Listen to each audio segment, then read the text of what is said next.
Hi friend, यही video रे आमे आज जानिबा ध्यान विषय रे। वीडियोटी भल लगे लाइक एंड सब्सक्राइब करेंगे। तो ध्यानर अर्थ होउछि स्थिर भावे कौनसी कार्य को अनुभव करने।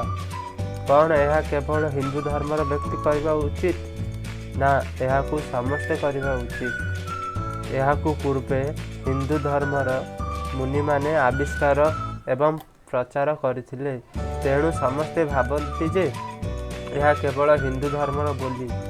यह करने द्वारा आमे जो मस्तिष्कर नियंत्रण रे अच्छे मस्तिष्क आम नियंत्रण को आसीबो। जो मनुष्य मस्तिष्क को निजर नियंत्रण रे आनी दिए से जीवन रे बहुत उन्नति करे एवं खुशी रे रुहे। यह करबा किपरि? सकाळु उठिबा परे मुह धोई 15 मिनट कौनसी शांत जगार बसी जातु निजर श्वास उपरे ध्यान करतु। धन्यवाद।